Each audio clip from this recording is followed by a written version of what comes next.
Alhamdulillah, salatu wassalam ala Rasulillah. Brothers and sisters, continuing the series Concise presentation of Fiqh. Today is the 25th of Dhul Hijjah, 1444 after the Hijrah. Wednesday, the July 2023, episode 47, part 28. We're continuing the section on the funeral prayer, the journey of the soul. We started part 1 last week, and today's part 2. بسم الله الحمد لله والصلاة والسلام على رسول الله وعلى آله وصحبه ومن والاه وعلى من تبع هداه إلى يوم يلقاه.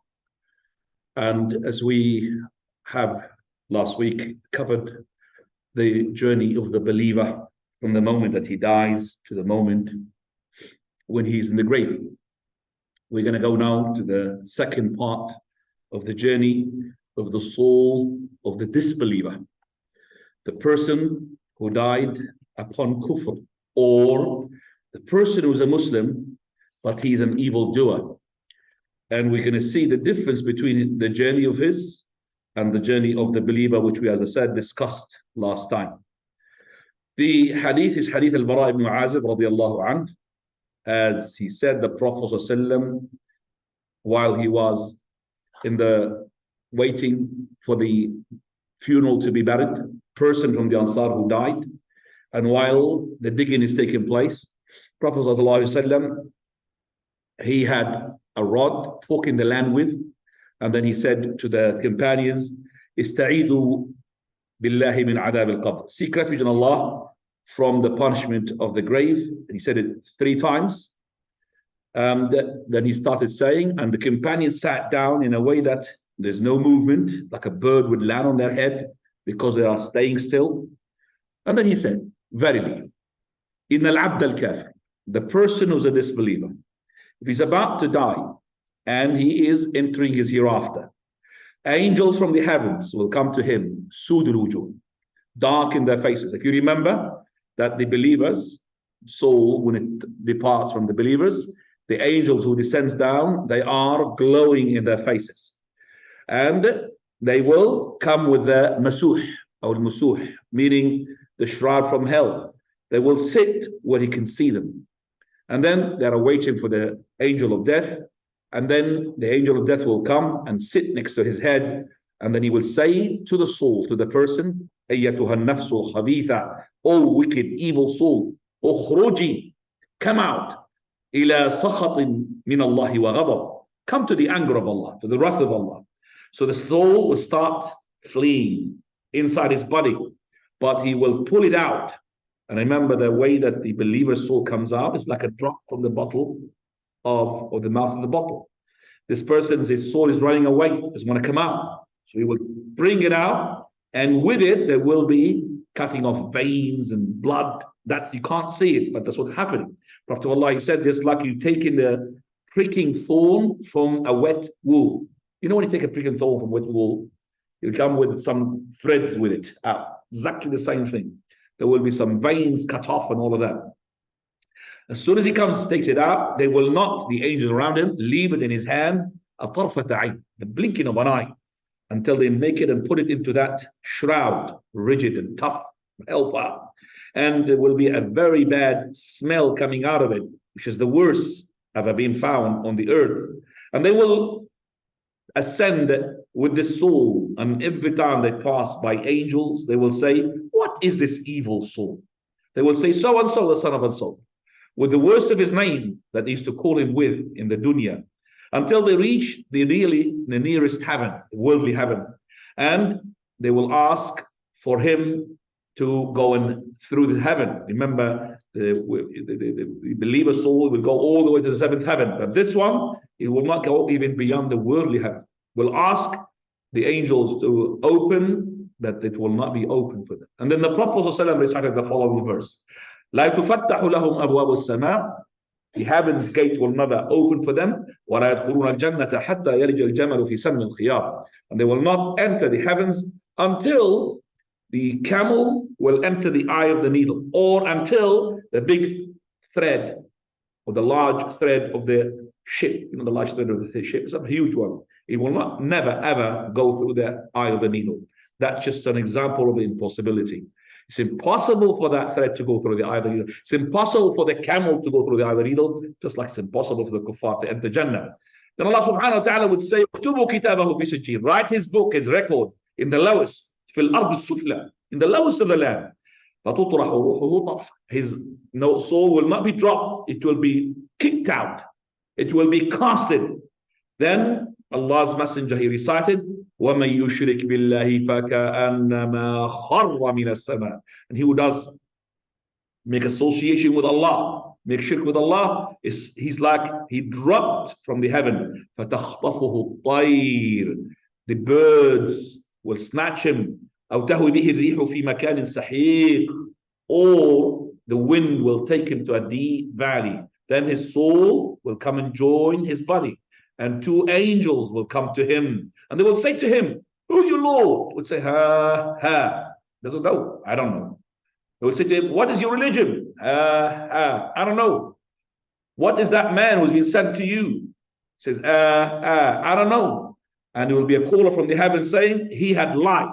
Give him a mattress from the hell and open for him a door that will lead to hell.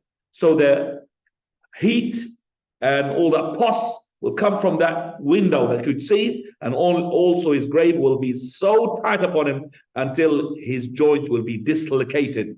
And a man who's ugly in his face, ugly in his clothes, ugly in his smell, he would say, have tiding for you. Have a tiding with the words. This is the day that you've been promised. Who are you? He would say. You are the one whom his face brings evil. He said, I am the evil deed that they used to do.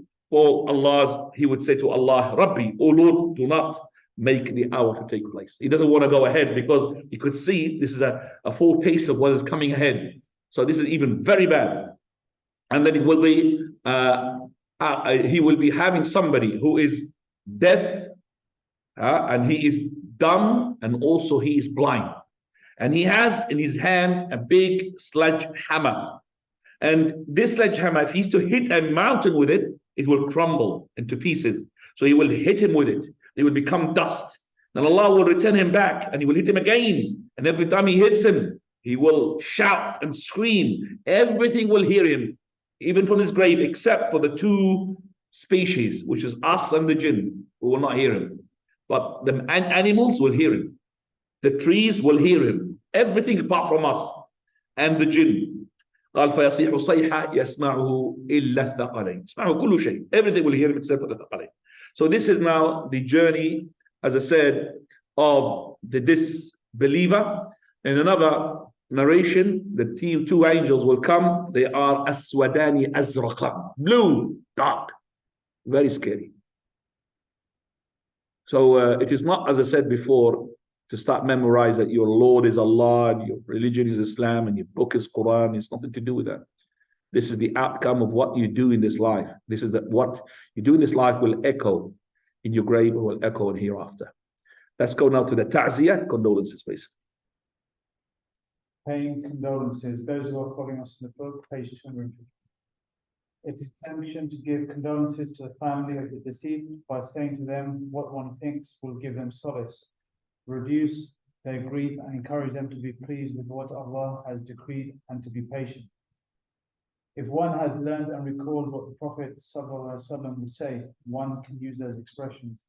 Otherwise, one may say whatever good words he thinks will achieve the purpose and which does not contradict the Sharia. As long as it is words which is comfort and they do not just contradict the Sharia as well, resemble and mimic those kuffar. Don't use the words of the disbeliever that they use. For example, they use other words than the words of condolences. They use, for example, البقية في حياتك. دكتور, البقية في حياتك. This is an Egyptian expression. We don't use it in our side of the land, which is Bilad al-Sham, but it's used by a lot of Muslims. If you have an Egyptian person, they will even say, shake his head. My dear boy, don't sit at the back. Come here. Don't sit at the back. No. Stand up. Stand up. No, stand up. Walk here. That's it. Come. Zakallah. No. Come here, my dear. Here. Don't be shy. Come. Come. Yes. That's where you're going to get the barakah. Well done. So the baqiyya fi hayatak means that the remaining of the life of this person, okay, is given to you. So we hope that whatever age that he had be given to you. What is that? Al-baqiyya fi hayatak. I've never thought what is the meaning of expression until I got older. It doesn't mean anything. Al-baqiyya fi hayatak. That means we hope that for you to live longer. But from him, Allah Azza wa Jalla wants to keep making you live longer. He's not going to borrow the age of that person. It shows that Allah is incapable. No.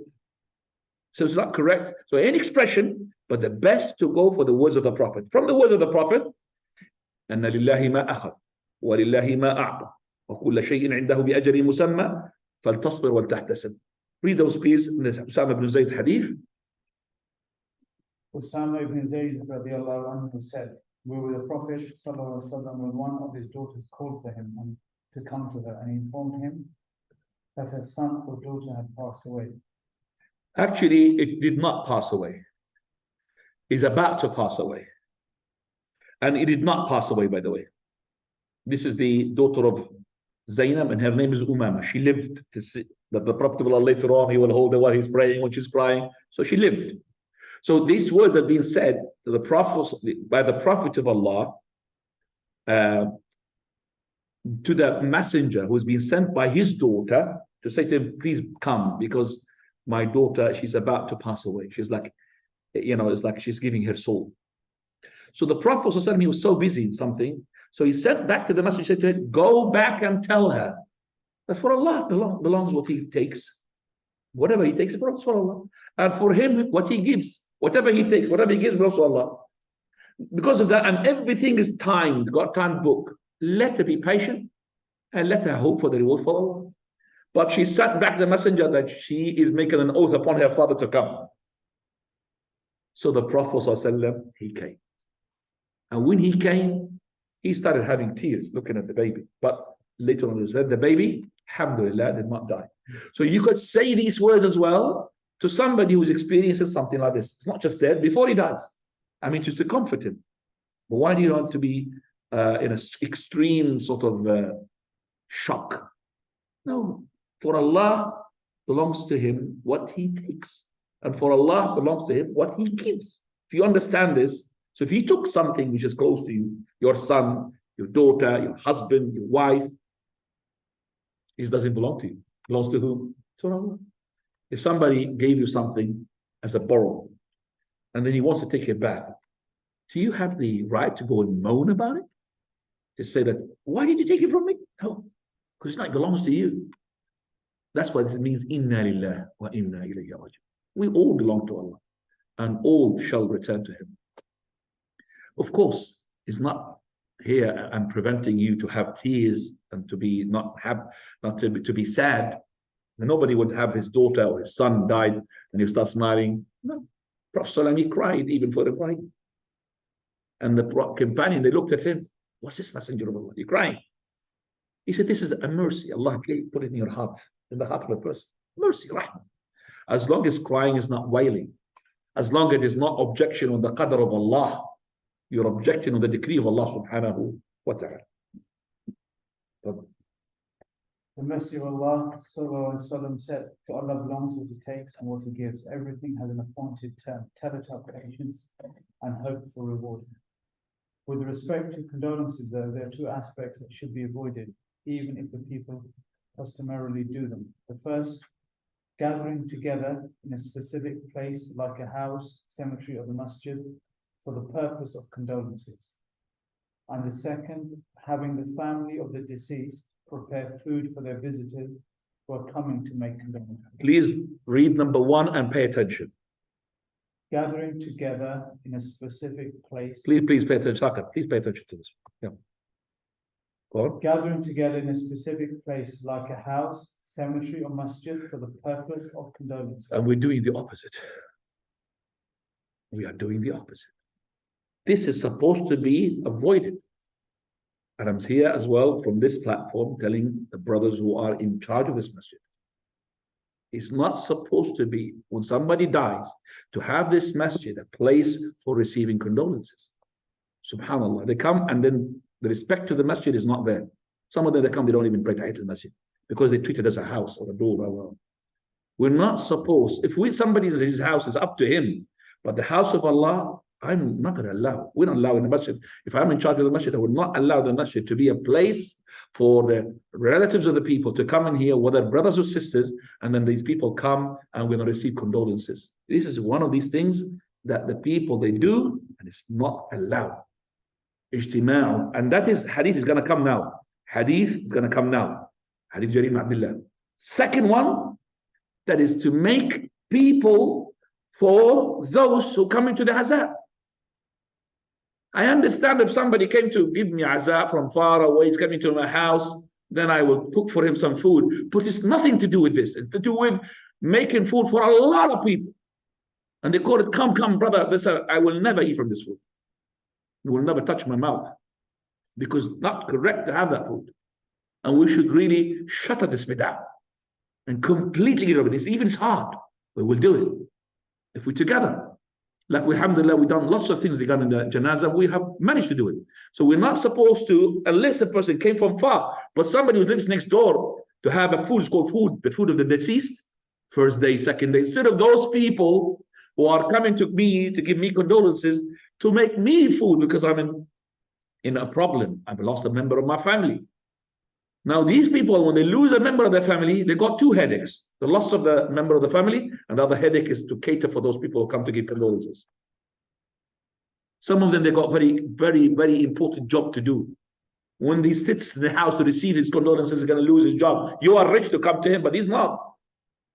So he is going to lose some of his work because he's not, for example, being paid by government or paid by a company. We'll give him some days off. No, he's a person who is like a laborer. He does pay for his work and he gets money. So you're going to sit for you to come to him to give. No, I'm not going to sit. My father died. I didn't sit. You wanted to give me condolences. You see me, tell me, but I'm not going to sit for you there, saying here to come and give you food and serve you and give that. That is not from the sunnah at all. That's a headache. On top of that, in our countries, they take the money of those people who are lost their father and orphans to make monies, to make food with thousands of pounds. Wallahi, thousands of pounds. True or not, Ikhwani? Arabs, yeah. Thousands of pounds. Especially the third day. Oh, the third day, we have to make food for everybody. Unfortunately, we have to kill that bid'ah. We have to stand up. We made that in our city. We came as imams, and we came to the third day where the people were having food. We didn't eat from the food. As shuyukh, we came about 4 or 5, and every person stood up and gave a word to encourage those people to encourage these people, basically to abandon this making food for others, because the burden of the people who died, whom they have lost a member of their family, so a burden financially, everything. And everybody, and after that, the shuyukh stood up, the head of the tribes, one after the other. It became like pride now. I will do it, inshallah. I will do it. I will not come to the khalas. We have decided not to come. Alhamdulillah, I've done this, but Allah al-Muta'an. 6-7 months later, they've done it again. It's a habit. You want to kill it here, they bring it back again. But you try your best, ya ikhwan. At least the masjid. Somebody dies, I'm sorry, can't have the masjid, a place for condolences. I can't. You want to give condolences? You go to the graveyard, not to sit for you. I'm not going to stand up for the graveyard of this. You say, so me, that is condolences. You saw me in the street, whether the first day, second day, third day, the fourth day, the fifth day.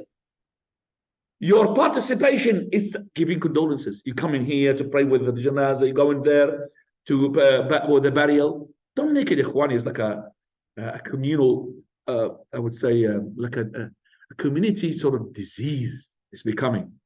It's an etiquette, it's nothing to do with ta'ziyah. Wallahi, I know for a fact, when the people, they have somebody died, especially a very big person, like his the family husband, family father, they have a big headache, these people. Alhamdulillah, we appreciate some brothers will help them. But still, I want to be myself to think about this and this. I want to be on my own. Maybe, yes, you come. But they come as well, they start cracking jokes. While the condolences are taking place. Sahara Ikhwani. And the condolences, they make jokes. They come and chit-chat about the dunya. What type of this? So they come and then sit down, chit-chat. Yeah, give me condolences, go, but I'm not going to sit for you. You find me at work, call me, I'm not going to be sitting. And one of the, mashallah, one of the people who championed the sunnah, our Shaykh al-Albani rahimahullah. As Shaykh al-Albani said, he lived on the sunnah and he died upon the sunnah. No condolences, nothing. His children never went sit in the house. And another person who is a student, Sheikh Abu Islam, his name is Sheikh Saleh. Okay, Sheikh Saleh Taha, he's used to be a khatib and also an author for a book, mashallah. This person as well, he had more than 15,000, 20,000 people in his funeral, more than 20,000. There was a street bigger than this twice, and you can't see the end of it. People coming to his janazah because he was well known. And he was not delayed. Straight away, he died the same day the janazah. He died in the morning. Janazah in the dhuhr, straight away. And the person who had led the prayer is a sheikh. He's the author of this book. Who led the janazah is Abdul Azim Badawi. Abdul Azim Badawi is a scholar. But the ones who were there, they are scholars, and some of them are bigger scholars than him. But because the sheikh, the one who died, he said he wanted him, because this person is a sheikh of that sheikh, they're close friends. He asked for him, if he dies, to pray the janazah. So he stood in the prayer of the janazah, and he said, Kwani, and the masjid was full. We're talking about as it's full and outside. We're talking about 20,000. Janazah is being recorded. He said to the people, I am standing up here to pray, and I know that there are stars of scholars here behind me. And most of them are better than me and more knowledgeable than me. Not most of them, some of them, but he says, because of Adam, all of them are better than me. But I have been allocated by the Shaykh Rahmatullah Ali to lead the prayer of the Janazah. And also to inform you, before he started the Janazah, that we do not do these condolences and sit in a house. There is nobody going to sit in a house, nobody going to sit in a masajid. If you are just coming to the Janazah and participate, that's your condolences. You come to the barrier, that's your condolences. You could meet the family members because you've got children as well. You could just meet them, but they're not going to sit in a house for you to come and give them condolences. Every person is going to go to his work. They're going to go to their work as well. Alhamdulillah. What a sunnah has been revived, Akhwani. We need strength for that. Write it in your will. Let the word to be, inshallah, executed by people who are keen to implement the sunnah. These two things, I want to emphasize upon them because I know they are a disease, not in Pakistani community or Indian, or everywhere. All the Muslims, we have the same thing. But some people are more. In Saudi Arabia, they don't do it. Saudi Arabia, they don't do it. They don't do that. This is a habit. One day, Saudi Arabia came sheikh, and one of the relatives of mine, far relatives, and they died. And then he saw a tent, people coming. What is this? I said, they couldn't say, A'udhu Billah. Well, he said, A'udhu Billah. Do you do this? Why? Read the hadith of Abdullah ibn Jabali, Jarir ibn Abdullah al-Bajali. Jarir ibn Abdullah al-Bajali radiallahu anhu said, we, i.e. the Sahaba, would consider getting together with the family of the deceased and preparing food after the burial to be a type of wailing. Wailing is what? Cursed. Type of wailing. Haram. It's cursed.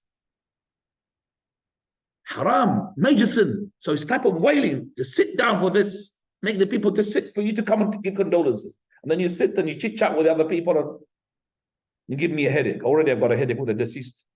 I lost him, you give me another headache by you sitting down and having your chit-chat. Right. Go ahead. The sunnah is the relatives of the deceased and their neighbors to prepare food and take care for the family of the deceased. This is based on the hadith narrated by Abdullah ibn Ja'far radiallahu anhu. Who said, when the news of Ja'far's death came, when he was killed, the Prophet ﷺ said, prepare food for the family of Ja'far, for news has come to them that shall preoccupy them. But at the moment, the people of Ja'far are making the food for the people giving condolences. Allah musta'an.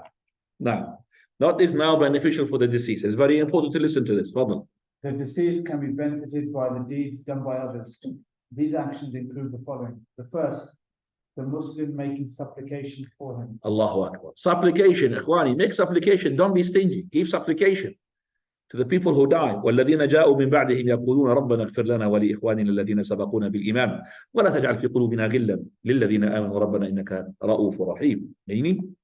And those who came after them, they say, Our Lord, forgive us and our brethren who have preceded us in faith, and put not in our hearts any hatred against those who have believed. Our Lord, you are indeed full of kindness, most merciful. That's the Surah 59, verse 10. Also the Prophet Sallallahu said, the supplication of the Muslim for his brother in his absence is responded to. At his head is an entrusted angel. Every time he supplicates something good for his brother, the entrusted angel says, Ameen, and for you the same. the entrusted angel, I think I would say the deputized angel, being deputized by the Almighty Azza wa Jalla. Next to his head, every time you say, oh Lord, give him such and such, angel would say, oh Lord, for him the same. Now, which is better now, to make a supplication with your own tongue or with the tongue of those who do not do sins? Do not do sins. So for you to make a good dua for yourself, make dua in the absence of your brother. So the angel would say what? And for you the same. You get the dua for you from an angel, rather than you making dua for yourself. So you cannot gain Jannah. You cannot gain belief until you love for your brother what you love for yourself. Make dua for him. May Allah subhanahu wa ta'ala give him more. If you see him, he's got good money, may Allah give him more. Don't say, may Allah make him poor. Make a good car, may Allah give him better. Because Allah will give you what? Same. And you'll say, for him the same. For him the same. Okay? Now. The second, any Muslim repaying the debt of the deceased. This point is based on the previously mentioned hadith in which Abu Qatada repaid 2 dinars on behalf of the deceased. You remember the story of Abu Qatada? At the beginning, the Prophet ﷺ would not offer the prayer of the janazah on a person who's in debt until later on, after the war booties and the treasurer, house of treasure was full. Any person's debt who has not been settled and will be settled by the house of treasury. Prophet ﷺ would ask, has he got debt on him? If they say yes, he would say, Sha'nukum bih. Go on, you pray on him. He will not pray. That was at the beginning. So that was taking place. Prophet ﷺ is about to pray on this Ansar. He said, he got debt? He said, yes, Messenger, I got 2 dinars. Sha'nukum bih. I will not pray.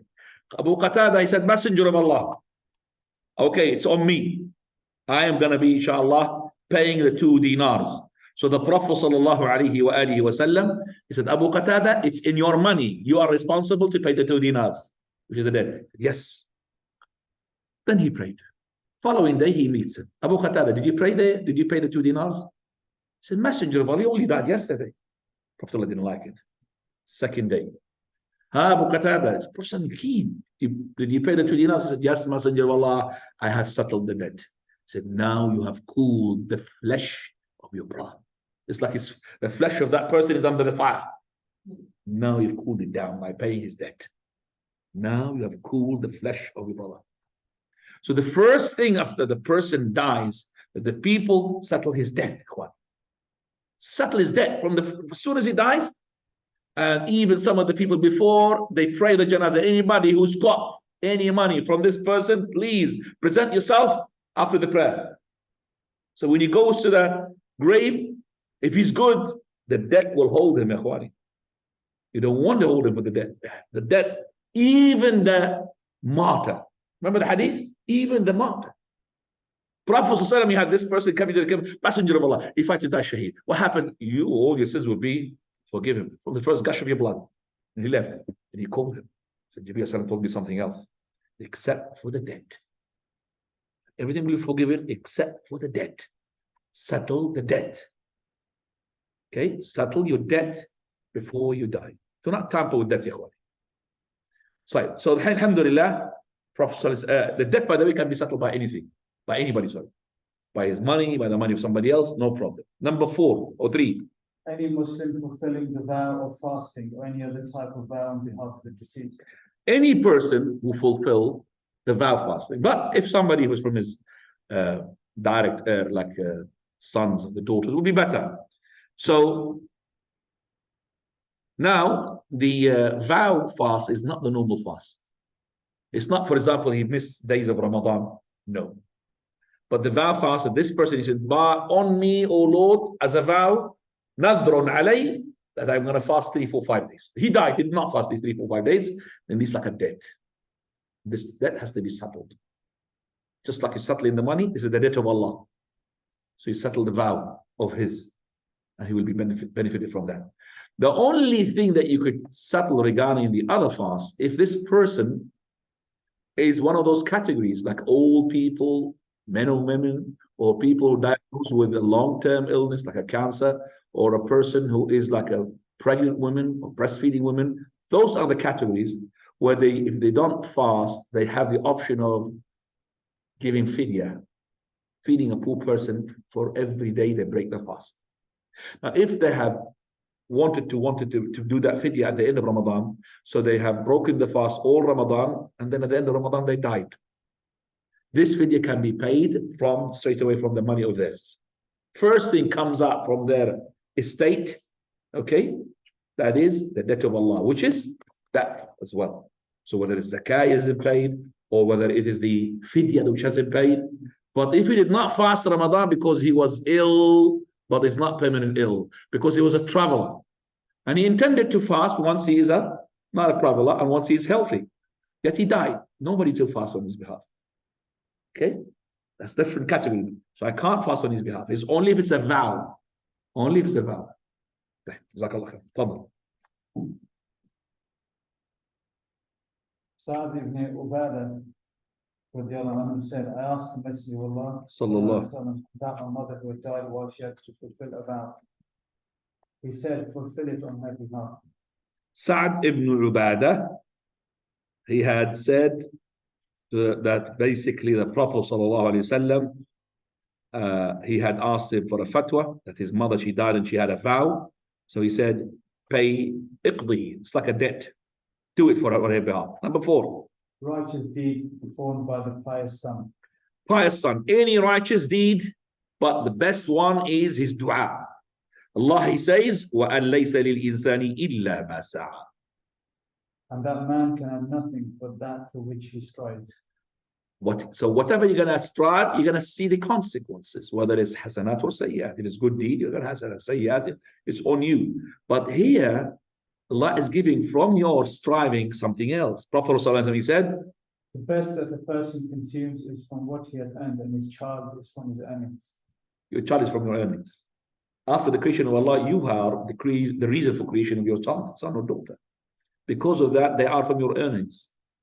So you've earned them, you have made them after the creation of Allah. Because of that, Allah put it in the category of وَأَن لَيْسَ الْإِنسَانِ إِلَّا مَا سَعَى. You're nothing going to gain except for what you strive. From what you strive is your son. So your son, after you, he will elevate you in the rank of paradise, and he will say, well, why am I getting this? Because of your son or because of your daughter. So it is hooray for those people who have got children who are upon the deen. They'll be happy.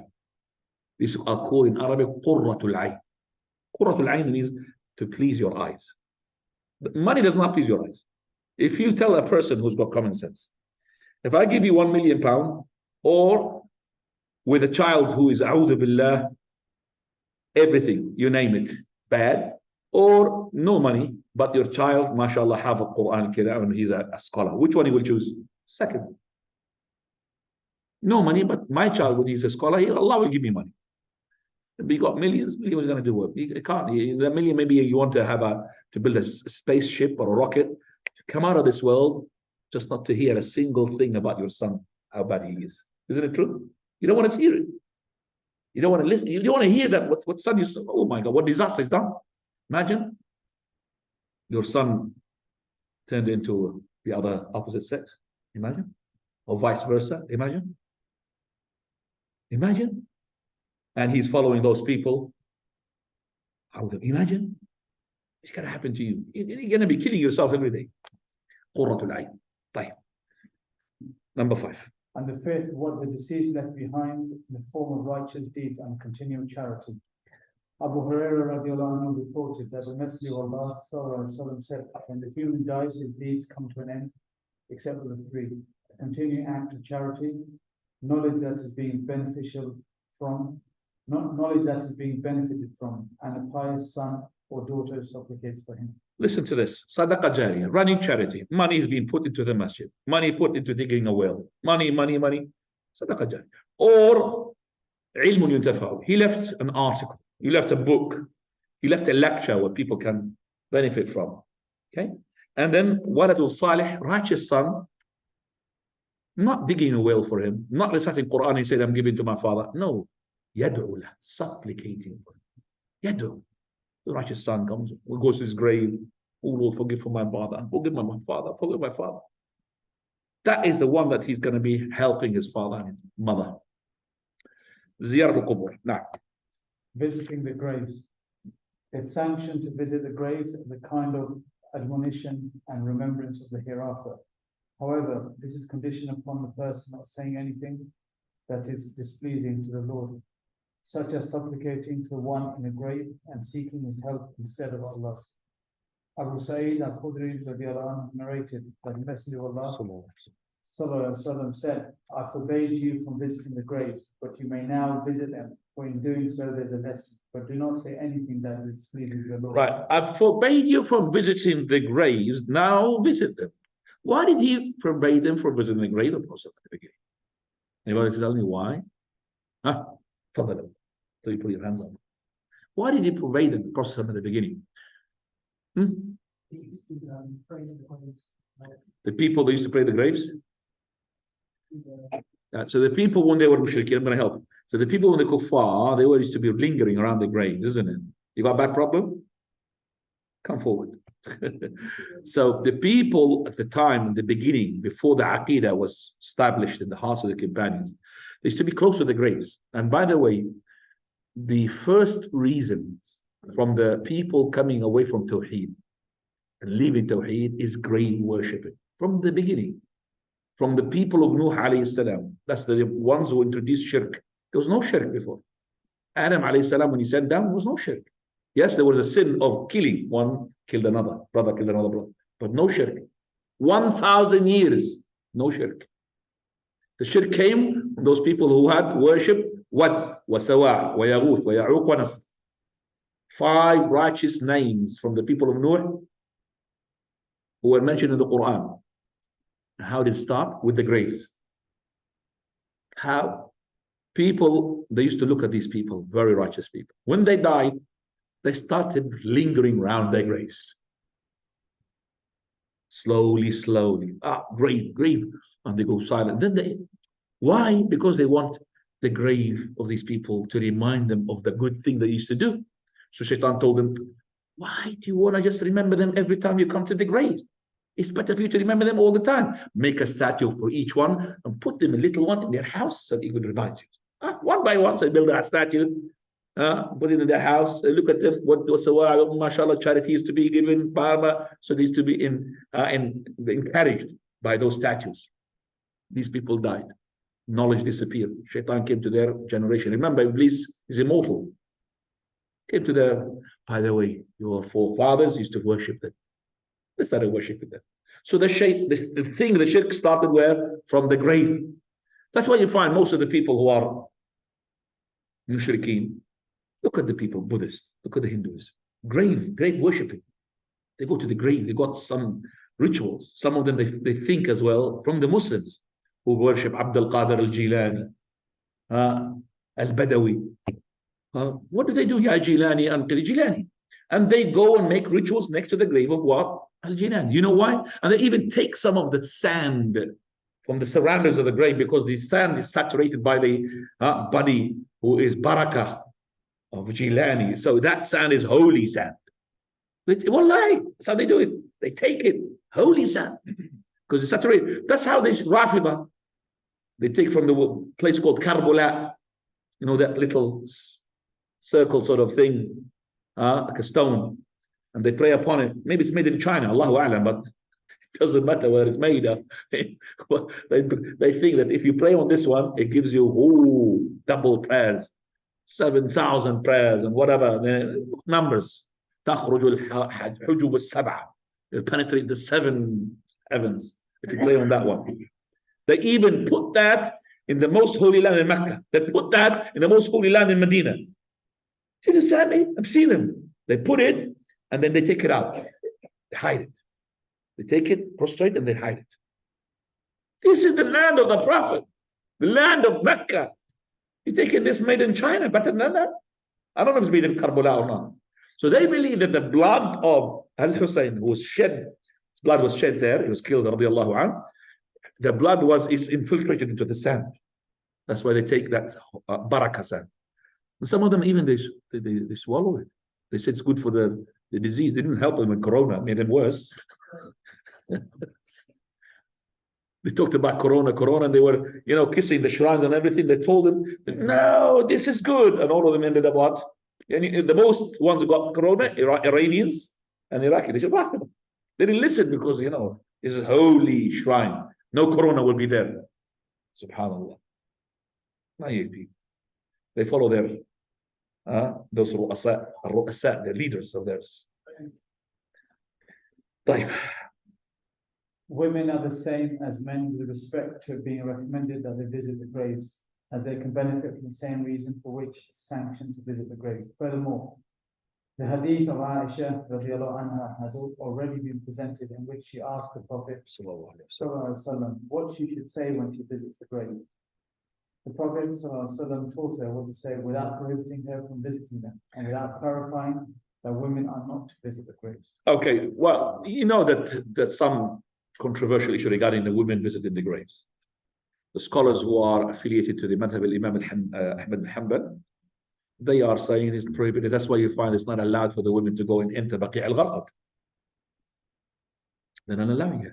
Well, I don't know how long it's going to stand. Imam Ahmad madhab, or even the Deen madhab, is going to be, I don't know how long it's going to stay. If you understand me, it's going to be not just women. Allah al-Musta'an. Allah al-Musta'an is going to happen there.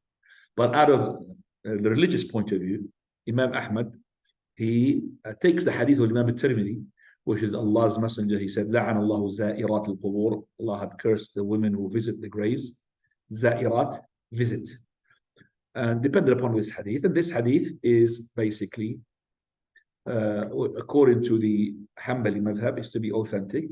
So the women are not to visit. Whereas this hadith, number one, it is not authentic. The authentic one is the one Zawarat. Zawarat is different from Za'irat. Zawarat means the one who frequently visits. Za'irat is the one who visits. Zawarat, the one who visits one after the other, all the time. Where are you going? I'm visiting the grave. Where are you going? Visiting the grave. No, I'm going to sack it. You can't be doing this. Just taking visiting the grave as an right to go all the time. It's not correct. So the hadiths very clear. Aisha, she said, Messenger of Allah, if I come to the grave, what should I say? He taught her the hadith, Assalamu alaikum ahla diyara min al-muslimin. Also, Aisha radiallahu anha, she came from visiting the grave of her brother.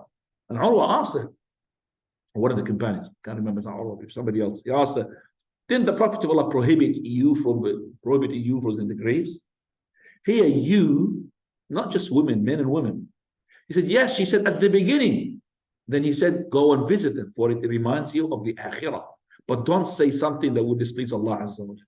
Say something that would please Allah subhanahu wa ta'ala. Do something that would please Allah Azza wa Jalla. One person who died here, I don't remember his name, but I don't think you know him. He was young. I think he was an Arab.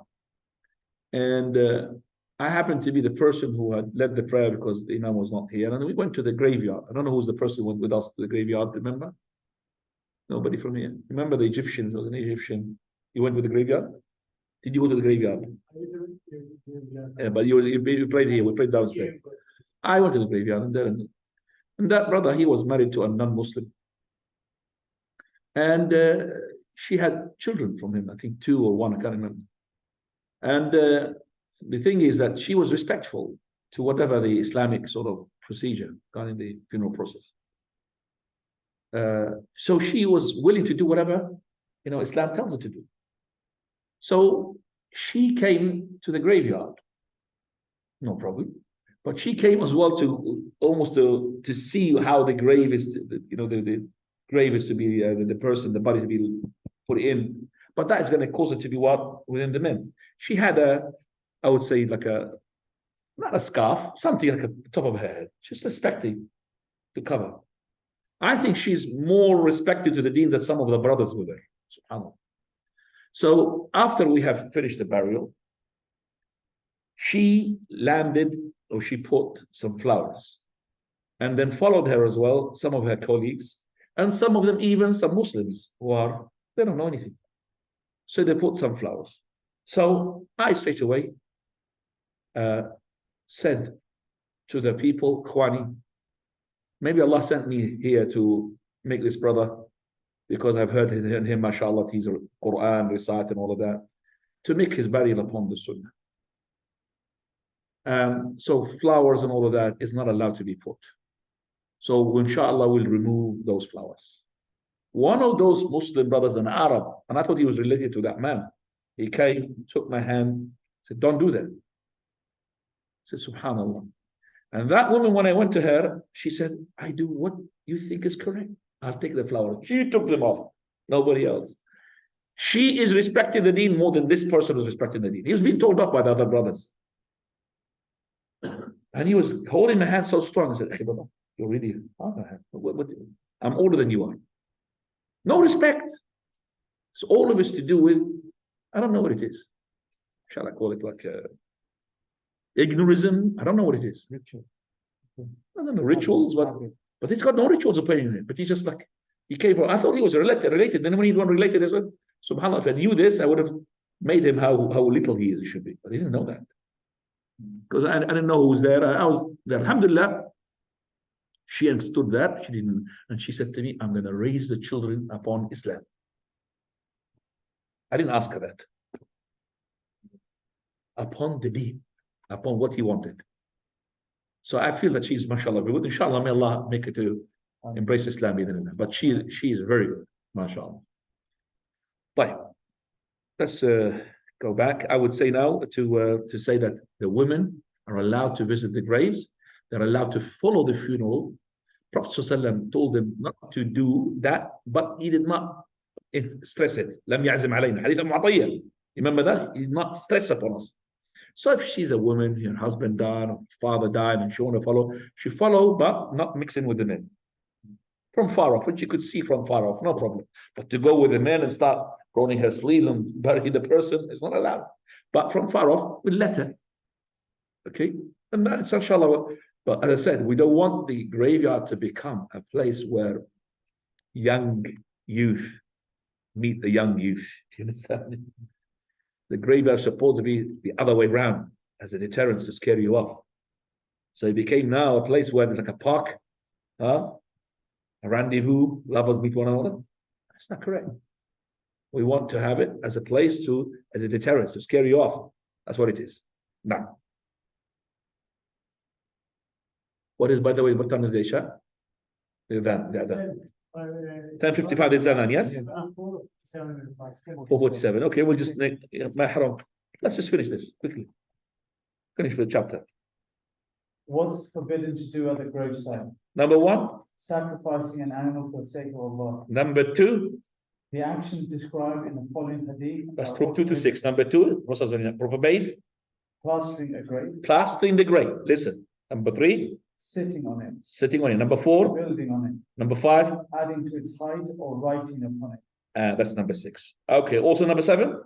Praying towards the grave. And number 8. Praying at the graveside, even if not toward the grave. Praying next to the grave and praying a normal prayer. Ruku' sujood. Prayer of the janazah is different. If you haven't prayed the janazah, you could pray the janazah making the grave between you and the qibla. Building masjids upon it. Build the masjid upon it. You can't build if you build the masjid of the grave, the masjid has to be demolished. If the masjid was first and the grave was put in it, the grave has to be removed. Number 10. Taking the graveside as a place for festivals. Okay, you can't take it as a place for festivals. Like every time we make a Eid, we go to the graveyard and linger around it. Number 11. Traveling for the purpose of visiting a grave. You can't just traveling for the purpose as in religiously. You think religiously rewarded. I'm going to go and visit Abdul Qadir al-Jilani. But if your father, for example, he died in a different country, you want to go and visit him to visit the grave, no problem. But if you think that particular grave will give you more reward, that's not correct. That's what it is. Number 12. Lighting lamps in the graves. And that is from the kuffar habits, lanterns. Okay, number 13, last one. Breaking the bones of the deceased. Can't break the bone of the deceased, because breaking it when he's dead is like breaking it when he's alive. Alhamdulillah, we finished the chapter, and we have now time for questions. Inshallah, answers. Tfaddal. When I said the Quran is one of the 50 benefits from when you die, but is it possible was you to do fundraising pages for the dead people and for the Qur'an? Fundraising for the person who's dead? somebody dies and set up a fundraising page. Okay, so somebody died and we sent a fundraising, let's take it to build a will for him. That's not from the Sunnah of the Prophet. I've seen it being done by some people, that they will go fund me or something, go fund him, or go fund dead. No, that's not correct. If it's from his own money, that's a sadaqah jariyah, or from his children. So from his own money or from his sons or daughters. Nobody else. Not even from grandchildren, from the sons and daughters, or from his own money. But for us to go and let's make money and go and dig a will for such and such, he's not going to get it because it's not his money. It's not his effort. No, but he will be rewarded for you guys being pious, that he is the reason for you to learn the deen because he was a religious person, let's say the scholar, something like this. Now, Jazakallah khair for that question. Fadal? My question is regarding debt. What should a person do if he owes money to someone, but he has by no means he can locate the lender, so he's given in charity sufficient? What is the accurate? So somebody who is not dead, you're talking about somebody who is in debt, but he's not dead. Yes. Okay, and he hasn't got. He's borrowed money of someone. He borrows money from somebody. He can't reach out to him. I can't reach out to him because he doesn't know him. For example, he borrowed the money and he doesn't know him. Or maybe he lost contact. Lost contact. Okay, if this person couldn't really get that person's money, or get that person's name, and can't locate him to give him the debt back, that's what he's saying. Can he give it to charity? Well, he could give it to charity. But if that person comes and asks for his money, you can't just say, I've given it to charity. You have to pay it again. So it's up to you if you want to give it to charity. But you will not be rewarded for it. The reward is going to go to that person whom you borrowed the money from. But I think if you are in need of that money, don't give it to charity. Give it to yourself. If you are in need of that money, give it to yourself. As I said, if that person comes and asks for money, I can't just say, brother, give it to charity. So what? You give it to charity, so what? So here, we found the story in Sahih al-Bukhari of a man who borrowed 1,000 dinar. That's not really a little money, it's a lot, from another person. And then these two people had no witnesses, nobody to watch over them, but they made Allah Azza wa Jalla to be the witness. Anta shaheed, anta raqib. You are the witness. He gave him the 1,000 dinar and he said to him, I will see you on such and such time, and give him a date to see him. And he lives on the other side of the river or the water or the lake or the sea. Now, when he came to find that person who wants to give him the loan, he didn't find him. Something had happened. Either that person came, didn't find him, or this person got late, couldn't find him. Or there was no boat to take that person to this person. But it was the rendezvous. So this person, he says, oh Lord, you were the shaheed. You were the one witness. You are the raqib. What he did, wallahi, this is amazing. He takes a piece of wood and he engraves it. And he brings a bottle, glass, and he puts the 1,000 dinar in it. And then he puts it in that piece of wood and he locks it properly. Oh Lord, you are the shaheed. You are the raqib. And he put it. Actually, the story is that he wanted to go to the rendezvous, but he couldn't find a boat. Sorry about that. He couldn't want to go to the date to that side, but he couldn't find a boat. So he put it in that log and he left it in the sea. The waves, by Allah subhanahu wa ta'ala's will, took that log inside of the bottle until it reached the other side. Where is that man waiting, okay, for that person to come? He didn't come, but he's waiting on the other side of the sea. Waiting, there's nothing coming. And then he found that log. He took it because he wanted to bury it, to burn it for a set of heat and everything. So he took that log, went home, opened it, found the bottle, 1,000 dinars. Now, later on, he finds about that person, the one who was the debtor, the one who was being credited. He found the guy who's the creditor. So he says to him, he didn't even mention him about the log. Here is your 1,000 dinars. Again, second 1,000 dinars. That person, nobody had seen him. He could have just said, I didn't find any 1,000 dinars. That person didn't mention about log. He said to him, don't worry, Allah paid on your behalf. Allah paid on your behalf. That 1,000 dinar, I've received it. And it actually was from that man. It's amazing. Subhanallah. Don't do it these days, brothers. You have now, mashallah, Bluetooth, you have communication. Don't start throwing in the water and say, well, okay. Now, we have, alhamdulillah, lots of communication these days. This issue of the condolences, yeah. The second point about preparing for the food, people these days get a caterer and they will do the catering. So they just pay the Who's the paying? Well, the family pay, or now they have these death committees where death committees. I'm asking who is paying. Ultimately, the community end up paying, but the person is contributing over many, many months. Okay. Now, this bit was about the burden to the deceased at the time of the burden to the family of the deceased. If a caterer is providing food, for example, for people that travel to come and see the deceased, okay. What is the ruling of that? Let's say that these people who are making food for the ones who are paying condolences is not 100% from them. They contribute, and the other money goes from the community. First of all, this type of food which is made encourages the first thing that we said is not correct, and that is to sit in the houses to receive condolences. And they find it like a social burden that I have to come and show myself and sit down in order that to pay my tribute to that person who had died. It's not correct. I could give condolences the way I wish. I say to him, brother, I'm coming, inshallah, in 2 weeks' time to see you, or I could just give it on the phone.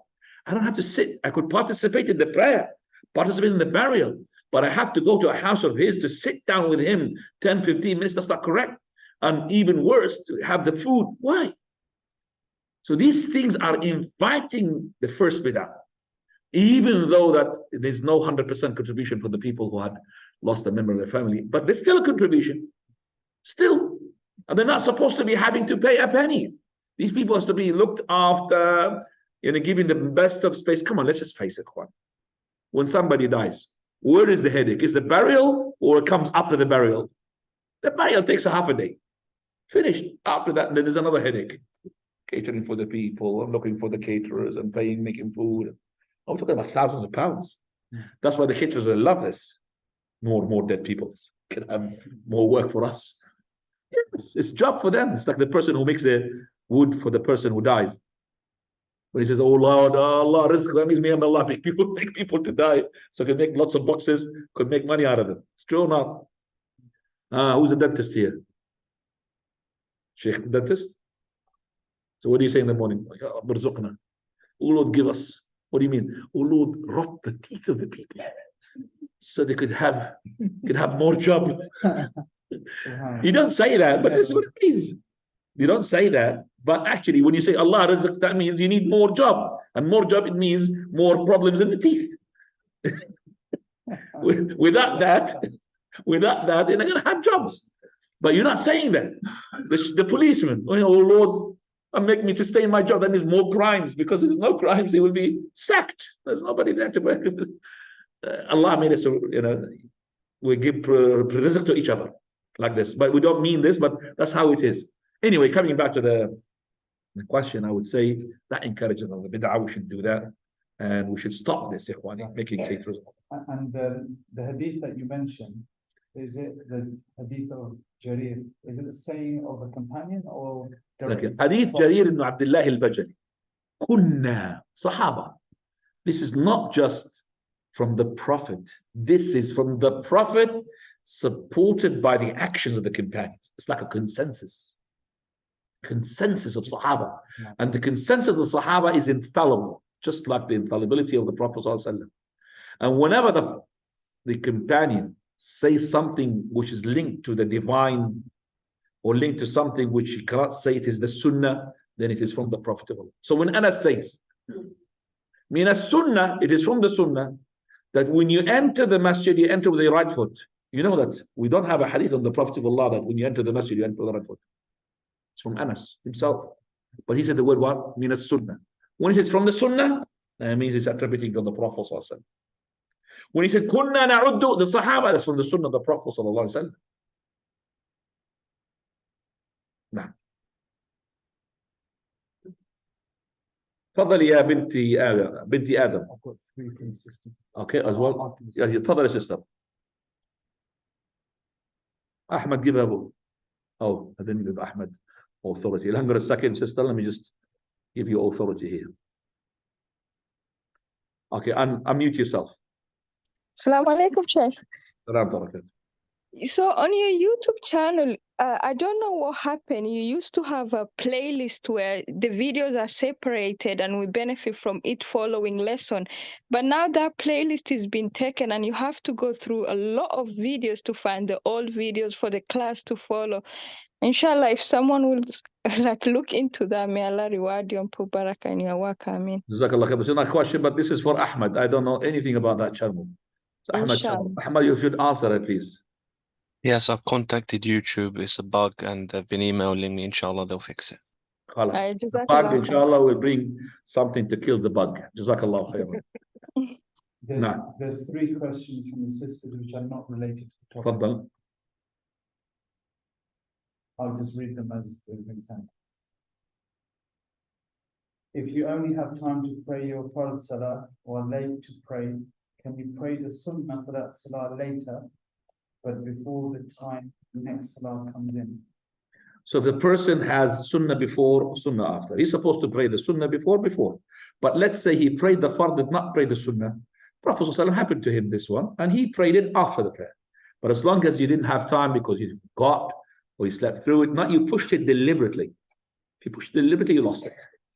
But if it's something that you forgot, and then you prayed the Fard with the Jama'ah, and I didn't pray my Sunnah Dhuhr before, you prayed after, no problem.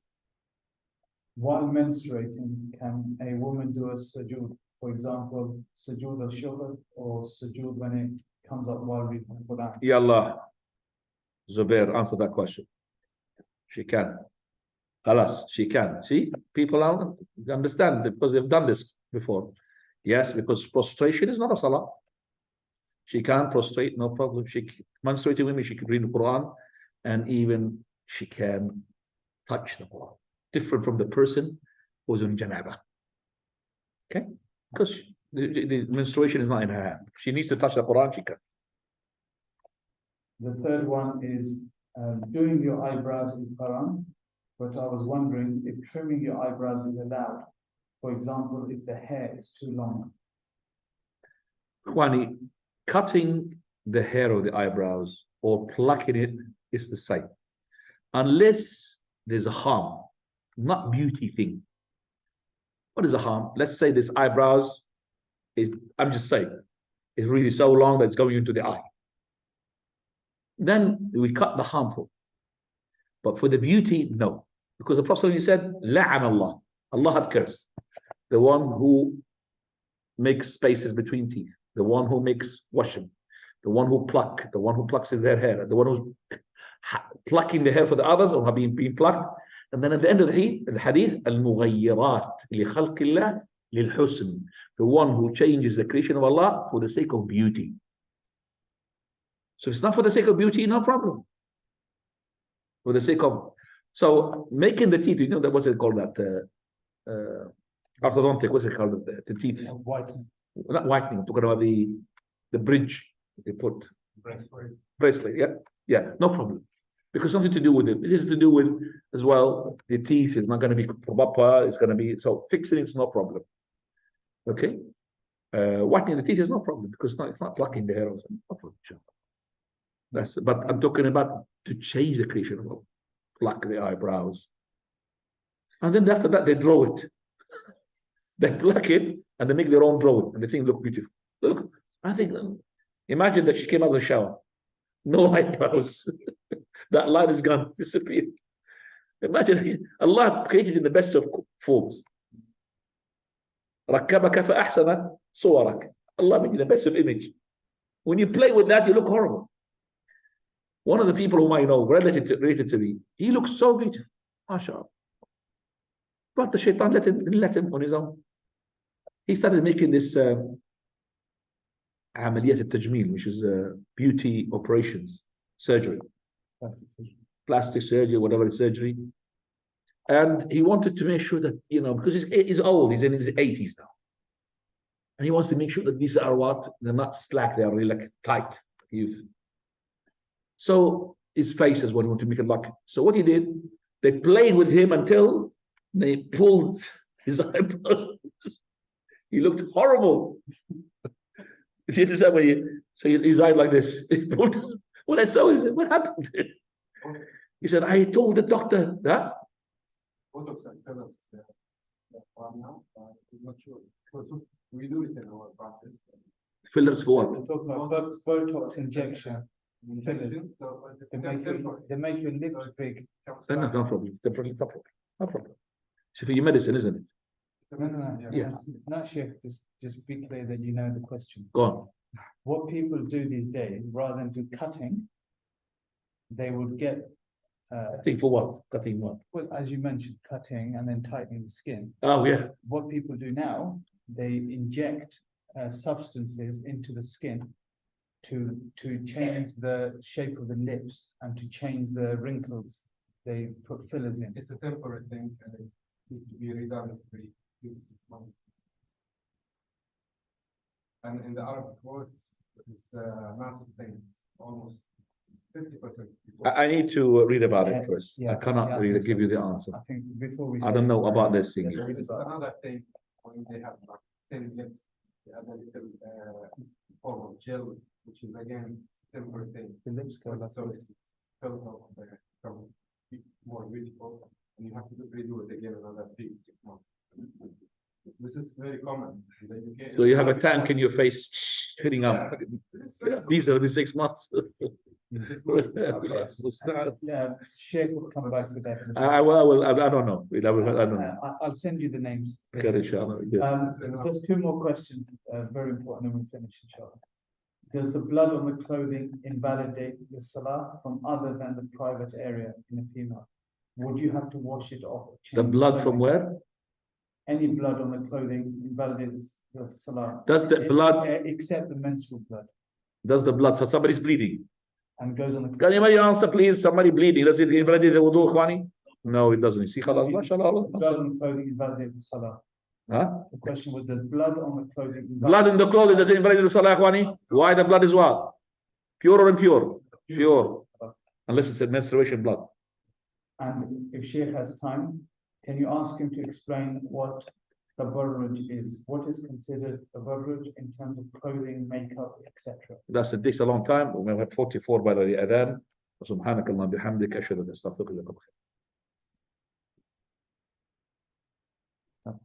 إلا أنت أستغفرك.